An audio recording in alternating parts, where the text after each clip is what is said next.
กับสบายดีพ่อแม่พี่น้องปองไปหมดสุภุสุคนเนาะมื้อนี้เบาลังนะสองชีวิตแบบเราดังเดิมจะพาพ่อแม่พี่น้องทุกคนเดินทางไปเที่ยวไปชมหมู่บ้านแห่งหนึ่งเนาะซึ่งว่าอยู่กลางป่ากลางดอยซึ่งอยู่ไกลจากตัวเมืองนี่หลายกิโลเนาะซึ่งว่าตอนนี้เบาลังก็ออกจากตัวเมืองมาได้ระยะทางก็ประมาณครึ่งหนึงแล้วเนาะตอนนี้ก็มาฮอดที่หมู่บ้านแห่งหนึ่งเป็นหมู่บ้านน้อยๆที่ว่าอยู่กลางป่ากลางดอยนะ ซึ่งว่าหมู่บ้านนี้ก็เคยมารีวิวหลายเทื่อแล้วแต่ว่ามื้อนี้จะไปอีกหนึ่งหมู่บ้านเนาะไปทางด้านนี้หมู่บ้านนี้จะติดอยู่ต่ำจอมพูปะเนาะมื้อนี้ก็เดินทางไปคนเดียวคือเก่าเนาะขี่รถจักรแบบนี้เดินทางไปถ่ายคอนเทนต์ถ่ายรายการวิถีชีวิตชาวบ้านธรรมชาติอยู่ดอยให้ FC ทุกคนที่ติดตามซองเบาหลังซองชีวิตแบบเบาดังเดิมเนาะได้เบิ่งได้ชมไปนำกันตอนนี้ก็ได้เข้ามากลางบ้านเนาะซึ่งว่าเที่ยวหมู่บ้านแห่งนี้ก็เป็นหมู่บ้านน้อยๆเนาะอยู่จอมดอย ทางด้านหน้านี้อันนั้นจะเป็นสุกศาลาเนาะเวลาชาวบ้านเจ็บเป็นก็จะมาซื้อยามาปิ่นปัวอยู่แถวนี้เนาะเพราะว่าจะมี FC คนไทยก็สงสัยว่าอยู่ดอยจะมีห้องหมอบ่เนาะเวลาเจ็บเวลาเป็นเฮ็ดจังไดเนาะอันนั้นก็จะเป็นห้องหมอชาวบ้านเจ็บเป็นก็จะมาปิ่นปัวอยู่นี่ถ้าว่าอาการหนักแท้ๆก็จะไปในเมืองเนาะแต่ว่าหมู่บ้านนี้ก็เส้นทางกับฤดูฝนก็พอไปได้เนาะเป็นแบบนี้ไปเส้นทางนะเป็นเส้นทางหินเนาะมันจะบ่ค่อยมื่นปานใดไปได้อยู่ยามฝนนะ อยู่แถวนั้นจะมีไฮเข้านะเดี๋ยวจากนั้นจะพาซอกทางแล้วก็ยางลงไปเบิ่งไฮเข้าส่วนหมู่บ้านแถวนี้ก็จะเป็นลักษณะแบบนี้เนาะเรือนหลังนี้จะบ่มีเจ้าของอยู่แล้วเนาะเพราะว่าเจ้าของเรือนบ่อยู่แล้วส่วนแถวนี้ยังมีเจ้าของเรือนอยู่เรือนหลังนี้โอ้มีผู้สาวงามเลยเรือนหลังนั้นนะแล้วก็ทางด้านเทิงนั้นจะมีโรงเรียนเนาะมีโรงเรียนมัธยมบ่แล้วก็มีห้านขายเครื่องอยู่นี่ห้านหนึ่ง มีฮันเดียวเนาะซึ่งว่าเบาลังมาแต่ละเทือก็จะมาฝากรถวันนี้แล้วก็จะมาซื้อนำกินอยู่นี่ตลอดเลย จะมีแต่ฮันเดียวเนาะเดี๋ยวจะพายางขึ้นไปด้านเทิงไปเบิงโรงเรียนเพราะว่าจะให้ FC คนหนึ่งเราสนใจเราว่าอยู่ดอยจะมีโรงเรียนบ่เนาะนักเรียนอยู่ดอยเข้าโรงเรียนจะได้ แล้วคนเวลาเจ็บเวลาเป็นนี่เฮ็ดจังไดปิ่นปัวเนาะมื้อนี้ก็จะมารีวิวให้เบิงเดี๋ยวจะพายางไปเบิงโรงเรียนกันไปด้านเทิงนี่เนาะบนนี้ก็จะแม่นหอพักนักเรียนเนาะ ซึ่งว่าหอพักนักเรียนนี่ก็จะมีของผู้หญิงแล้วก็ของผู้ชายเนาะจะแยกกันอยู่จะบ่ได้อยู่ปนกันเนาะนักเรียนแต่ละหมู่บ้านแต่ละครอบครัวเพิ่นก็จะเอาลูกเอาหลานมาเข้าโรงเรียนอยู่นี่แล้วก็จะมานอนพักอยู่นี่เนาะสำหรับคนที่อยู่ไกลโรงเรียนเนาะอันนี้ก็จะเป็นบทพวกกินแถวลมก็จะเป็นเฮือนคนเนาะบ่นั้นก็เป็นสุขศาลาคือที่เว้าไปเมื่อกี้เนาะเวลาชาวบ้านเจ็บเป็นก็จะมาปิ่นป่วยอยู่นี่ ซึ่งว่าแต่ละหมู่บ้านก็จะมีสุขศาลาประจำอยู่แต่ละหมู่บ้านเนาะตอนนี้เป็นเวลา3 โมงนะเบิ่งหอพักนักเรียนนี่กว้างแล้วก็ใหญ่หลายเนาะมีหลายจุดหลายบอนตั้งอยู่ต่ำสันผูแบบนี้เลยอยู่ฝากพุ่นยังเป็นหมู่บ้านหนึ่งสวยงามขนาดเนาะเบาหลังก็อยากไปอยู่แต่ว่าฝนตกนี่ไปบ่ได้ถ้าว่าไปได้นี่คุ้มค่าแน่นอนเนาะแล้วก็อยู่จอมพูก็จะมีบ้านอีกหลายจุดหลายบอนเนาะเบิ่งคือแต่บ่มีเฮือนคนอยู่คือแต่บ่มีคนดำรงชีวิตอยู่แต่ว่ามีผู้คนที่ว่ามาดำรงชีวิตอยู่ดอยนี้หลายเนาะตอนนี้ก็ย่างขึ้นมาฮอดโรงเรียนแล้วเนาะเมื่อกี้เบาหลังก็ยืนพารีวิวเบิ่งหมู่บ้านน้อยๆแถวลุ่มมันเนาะจะมีให้เข้าอยู่ฝากพุ่นแล้วก็โรงเรียนก็อยู่นี่เดี๋ยวจะพาเที่ยวชมเบิ่งโรงเรียนนิดนึงซึ่งว่าโรงเรียนอยู่นี่เรียนฮอดซันมัธยมม .4 เนาะจะมีนักเรียนมาแต่ละหมู่บ้านเนาะจะมารวมตัวกันมาเข้าโรงเรียนอยู่นี่แต่ว่าโซนนี้ปิดเทอมเนาะเดือน9พุ่นจึงมาเข้าโรงเรียนเต็มโอ้มาจะเข้าไปแต่เข้าบ่ได้เนาะเขาจะเอาล็อกกระเจหัวเดี๋ยวจะอยู่นอกรีวิวให้เบิ่งกันได้เนาะสวยงามล่าอยู่นี่วิวธรรมชาติโรงเรียนนี้ตั้งอยู่จอมดอยฟักนี่เลยโรงเรียนนะเวลาเข้าโรงเรียนก็จะมีนักเรียนแต่ละหมู่บ้านนะเพิ่นก็จะมาเอาลูกเอาหลานมารวมตัวกันเข้าโรงเรียนอยู่นี้สำหรับเพื่อนไผ่ที่อยู่มอกะกลับบ้านนะยางกลับบ้านส่วนไผ่ที่อยู่ไกลกะได้มานอนอยู่ห้อพักอยู่ด้านลุ่มนี้เนาะแล้วก็ตามภูตามผ้าก็จะมีหมู่บ้านคนกระแจกกระจายกันอยู่ส่วนด้านนี้ก็จะมีเฮือนคนอีกเติมบ้านคนอีกเติมเนาะเดี๋ยวจะพาไปเบิ่งทางด้านนี้เติมทางด้านขั้วมือนี่ก็จะเป็นป่าดงไว้แล้วบ่มีแล้วนะเฮือนคน มีแต่ให้เข้ามีแต่ไปให้ไปส่วนปลาดงไปเนาะหมู่บ้านคนก็จะมีอีกตื่นอยู่ตามสั้นภูแบบนี้เนาะโบได้อยู่ทงเพียงอยู่กระแจกกระจายตามสั้นภูหมู่บ้านที่อยู่ฝากนี้จะเป็นหมู่บ้านที่กวางแล้วก็ใหญ่หลายเนาะอยู่กระแจกกระจายตามสั้นภูไปซึ่งว่าทางเข้าบ้านก็จะไปทางด้านนี้เนาะแล้วก็เลี้ยวซ้ายถ้าว่าไปซื้อๆขึ้นไปดอยเพิ่นก็จะไปฮอดสายแดนเมืองแบงพุ่นเนาะโอ้สบานเพิ่นไปยังมานี่ได้เฮ็ดบ่เขาเบิ่งได้โอ้อันนี้เอิ้นเฮ็ดยังอันนี้เนี่ยภาษากะมุว่าจังไดเฮ็ดเนี่ย เฮ็ดโครง เฮ็ดโครงโอ้นี่ เฮ็ดดิน เฮ็ดดินเนาะป้าเธอเอาใส่มานี่ อยู่ป่า อยู่ป่าไปไปโละซอกของกินมาเต้อ๋ออันนี้สาบานเพิ่นไปโละซอกของกินมาเนาะเพิ่นบ่ได้ไปตลาดนี่ไปโละซอกเก็บผักหักหนอเก็บเฮ็ดกินอยู่ป่าเนาะโอ้ได้อาหารแรงแล้วมื้อนี้นะไปไกลบ่ ธรรมดา เออธรรมดาบ่ไกลเนาะเบิ่งเฮือนสารบ้านซองตั้งอยู่ตามแคมป์ป่าดงตามสันภูแบบนี้เลยบ่แม่นทงเพียงเนาะบ่อนใดที่สามารถตั้งเฮือนใดก็ตั้งใส่เลยเนาะเดี๋ยวจะพายางเข้าไปเที่ยวชมหมู่บ้านกลางป่ากลางดงกลางดอยนะสังว่าหมู่บ้านนี่ก็อยู่ไกลจากตัวเมืองก็ถือว่าไกลสมควรเนาะแต่ว่าเส้นทางก็พอมาได้อยู่ช่วงฤดูฝนนี่ตัวนี้ก็เป็นบ่อนเลี้ยงเป็ดเลี้ยงไก่เลี้ยงหมูคอกหมูของชาวบ้านจะอยู่ตามสันภูแบบนี้เลยนี่ตอนนี้ยางมาไกลจะฮอดหมู่บ้านแล้วไปซื่อๆนี่โอ้เบาลังไปเท่านึงเป็นเส้นทางที่ว่าข้ามชายแดนเนาะระหว่างเมืองหุ่นกับเมืองแบงเป็นเส้นทางป่าดงพงไพ่ไปโอ้ไก่สมควรทางบุรีเนาะลัดเลาะไปตามสั้นภูไปตามป่าดงนะอันนี้ก็จะมีหมู่บ้านหนึงอยู่ฝั่งนี้เนาะเป็นหมู่บ้านที่กว้างใหญ่แล้วก็อยู่ธรรมชาตินี่สวยงามขนาดเนาะใช้ชีวิตท่ามกลางธรรมชาติหาอยู่หากินตามธรรมชาติเนาะตอนนี้ขึ้นมาด้านเทิงหมู่บ้านพามาเบิ่งวิวธรรมชาติบรรยากาศมุมสูงเนาะเป็นบ้านที่อยู่กลางป่ากลางดงป่าเราสวยงามขนาดเนาะซึ่งว่าจอมภูฟักพุ่นก็จะมีให้เข้ามีให้ชาวบ้านแล้วก็จะมีบ้านคนอีกตึมโอ้ทางพุ่นฝนตกละจะมีหมู่บ้านคนกระแจกกระจายไปตามสั้นภูนี่เนาะตอนนี้ก็เป็นบรรยากาศยามแรงนะชาวบ้านจะเริ่มมาจากไฮจากส่วนบรรยากาศนี้ฟดฟื้นขนาดตอนแรงนี่อันนี้ชาวบ้านก็เริ่มกลับมาแต่ให้แต่ส่วนเนาะ อ้าวเขาเบิ่งในมักแหนงเป็นจังไดมักแหนงนี่คือกันบ่นี่อ้าวอ๋อแบบนี้เนาะไปขายโลเท่าไรมักแหนงเนี่ย ดูเศร้ากันต้องคิดกัน โล20,000โล30ประมาณนี้เนาะโอ้ช่วงนี้เป็นช่วงเก็บมักแหนงเลยเนาะพอดีว่าจะกลับบ้านแล้วก็เห็นชาวบ้านเพิ่นเปมักแหนงมาโอ้ได้หลายเด้กระเป๋าเพิ่นเปมากิโลหนึงก็ประมาณ20ปลายหรือว่า30,000กีบแล้วเนาะอันนี้ก็เป็นวิถีชีวิตของเพิ่นเบิ่งอยู่ด้วยเบิ่งคือแต่บ่มีเงินแต่ว่าเขาเจ้าหาเงินได้หลายเด้ถึงว่าจะหาเงินได้หลายแต่เขาเจ้าก็ใช้ชีวิตแบบพอเพียงเนาะจะมีข้อดีเพราะว่าจะมีรายรับหลายกว่ารายจ่ายรายจ่ายจะมีน้อยกว่าเนาะถ้าว่าสุขภาพดีบ่เจ็บบ่เป็นก็จะบ่เสี่ยงเงินหลายเนาะโอ้บรรยากาศยามแลงแล้วสบานกำลังประกาศโทรโข่งแล้วในบ้านเพิ่นน่ะ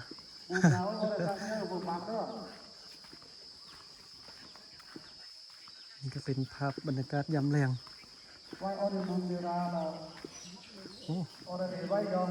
โอ้เจ้าเอาอย่างเนาะเข้ามาในกลางบ้านนี้ปานว่าตัวเองได้ย้อนยุคไปอยู่สมัยก่อนเลยซึ่งว่าแต่ละคลิปเบาลังกับมักเมาจะหนีตลอดเลยเพราะว่าความรู้สึกมันเป็นแบบนั้นแท้ๆเนาะเบิ่งเฮือนสารบันซองนี่ป้าเบิ่งเด้อก็คิดฮอดแบบ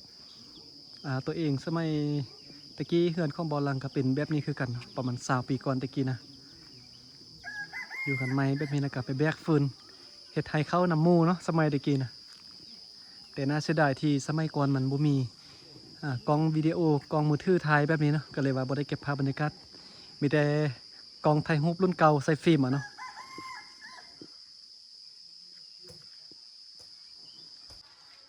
เดี๋ยวจะมารีวิวรถอีแตนนิดนึง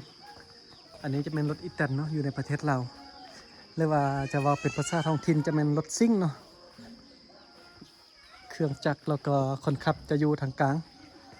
ส่วนด้านล่างกับด้านหน้าเนี่ยจะไว้บรรทุกเครื่องเนาะไปดอยนี่ให้ห่วงเนาะบริการง่ายๆทางบวกทางตมนี่ขี่ลุยสบายนะ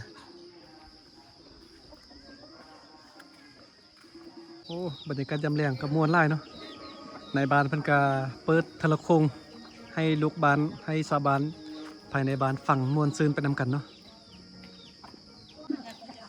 อันนี้เห็นผู้สาวเนาะปกติมาบ่ได้เห็นผู้สาวเด้ เล่นแล้ว แต่ว่ามามื้อนี้เห็นผู้สาวเนาะ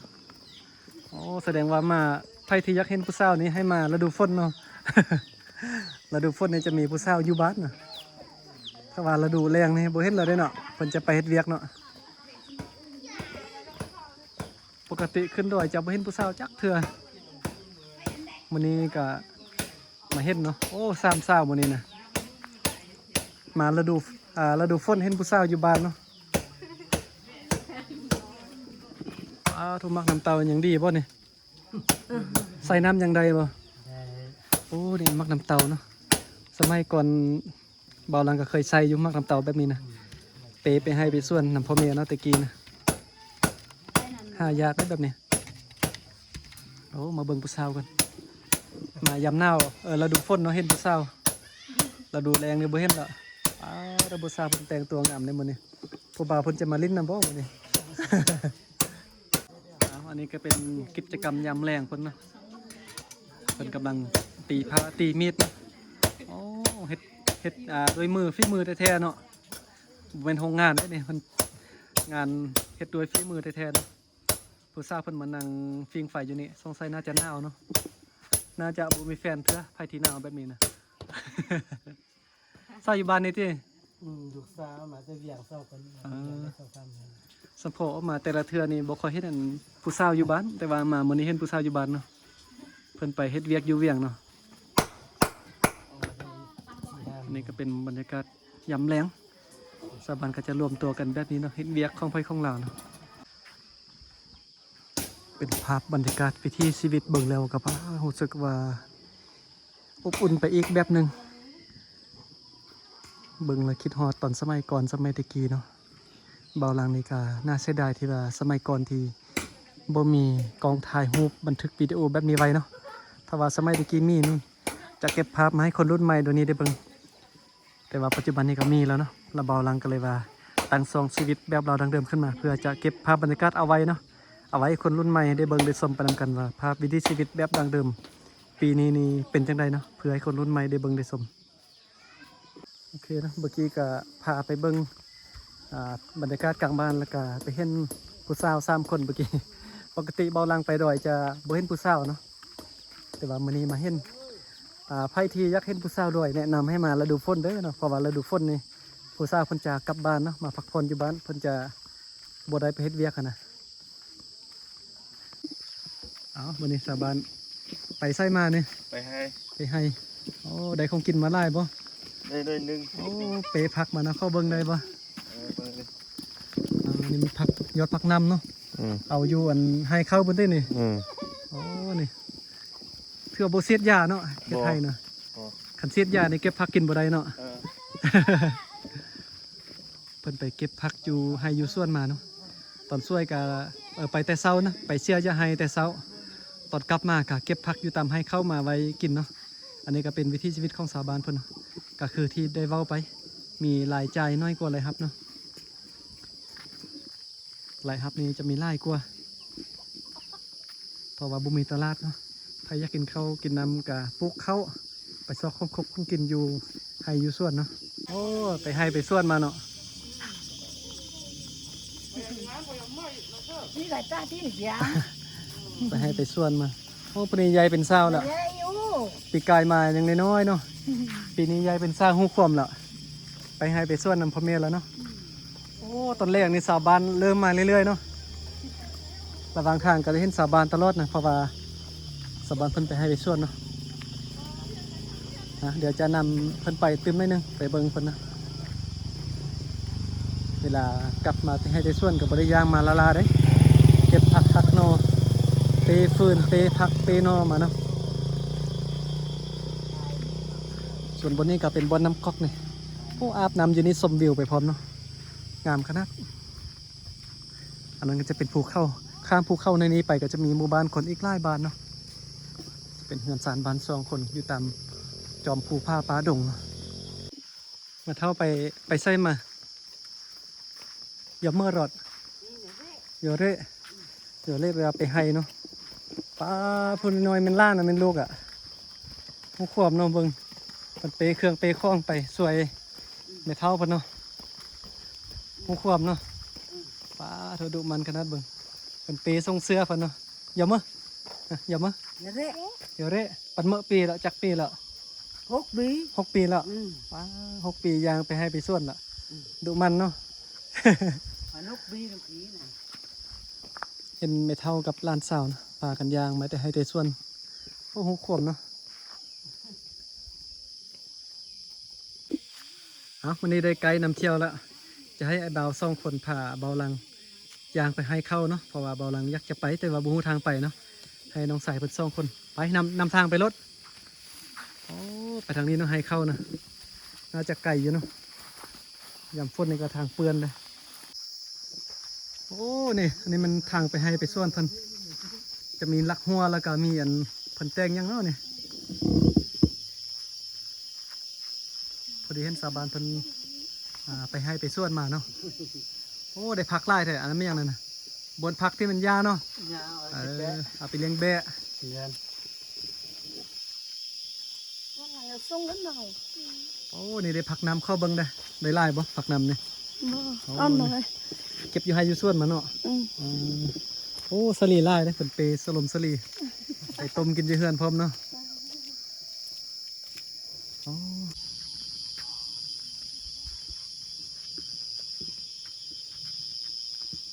ฝุ่นฟ้าดูเป็นตุบน้อยๆแต่ละจุดแต่ละบอนไปโอ้อันนี้มาเห็นบนนี้น้องสายเพันว่าเพันเลี้ยงพี่บ่เนาะนี่คันว่าเฮ็ดจะดีนะห้ามเข้าผู้ใดเข้านี่ปรับไม่แต่ว่าบ่ฮู้ว่าไปซื่อๆกับแยกขั้วนี่ทางได้ไปใดหรือว่าทางได้ไปบ่ได้เนาะเพิ่นว่าเพิ่นเลี้ยงพี่ผู้ใดเข้าคนเนาะเข้าไปบ่ได้เนาะผู้ใดเข้าไปจะปรับไม่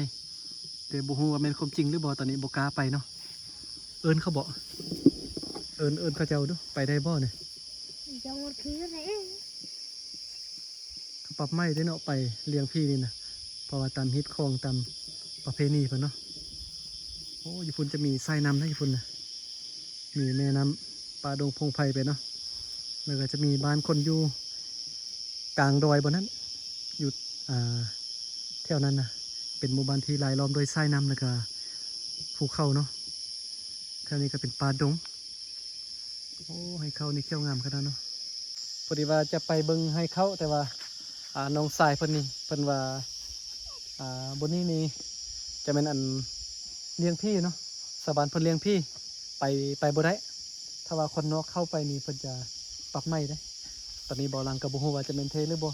เพราะว่าปกติก็บ่เคยมีเหตุการณ์แบบนี้จากเทื่อเนาะเวลาจะไปถ่ายคอนเทนต์อยู่ดอยหรือว่าไปให้เข้าแบบนั้นน่ะก็จะบ่เห็นแบบนี้ แต่ว่าน้องสายเพิ่นว่าคนนอกห้ามเข้ากันกับบ่ฮู้เนาะที่ทางที่ดีก็บ่เข้าดีกว่าเดี๋ยวจะไปกลางบ้านคือเก่าเนาะไปนั่นก็เป็นความเชื่อถือตามฮีตตามคลองของอันฝนเผากระมุเพิ่นเนาะเพิ่นเฮ็ดเลี้ยงพี่บ่ตามให้เข้าหรือว่าบางเทื่อเพิ่นอาจจะค้ำบ้านก็มีเนาะส่วนบ้านใดที่ว่าคลำบ้านเพิ่นจะเอาเสือกมาเน่งอ้อมบ้านบ่ให้คนนอกเข้าถ้าว่าผู้ใดมีเข้าไปในบ้านนี่จะปรับไม่จะเสียหมูเสียแบะเสียเป็ดเสียไก่เมี่ยงก็ว่ากันไปตามมิตรของเนาะเวลาที่เขาเจ้าค้ำบ้านนะใครที่จะไปเที่ยวหมู่บ้านอยู่เขตป่าเขตดอยหรือว่าบ้านได้กะยาเนาะถ้าว่าเพิ่นติดสัญลักษณ์ว่าค้ำบ้านจะนี่ก็บ่ควรที่จะเข้าไปบ่ให้คนนอกเข้าไปเนาะ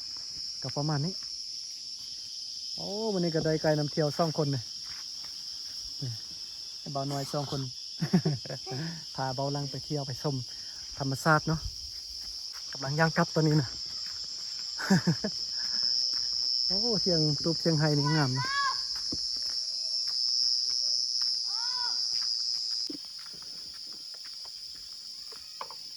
โอ้ระวังลมเด้อไปบันนี้นะขึ้นไปบานต่อเนาะ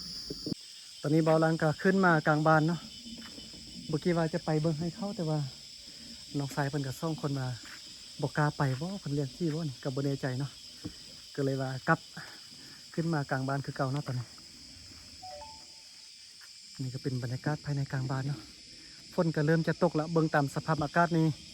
จะตกตอนเวลาประมาณ6 โมงเนาะ6 โมงนี่ฝนจะเริ่มตกแล้วเดี๋ยวบ่ลังเบิ่งก็จะได้กลับบ้านแล้วเนาะเพราะฝนเริ่มจะตกแล้วบ่ฮอดนี้คลิปนี้ก็ บอลังก็จะได้ข้ออนุญาตจบคลิปเพียงเท่านี้ก็นะเพราะว่าตอนนี้ก็ฝนก็เริ่มจะตกแล้วเนาะหมอนี่ก็ขอบใจพ่อแม่พี่น้องที่ว่ามาเบิ่งมาชมเนาะไพ่ที่มาเบิ่งมาชมตั้งแต่ต้นจนจบคลิปก็ถือว่าเป็นสปอนเซอร์เป็นการ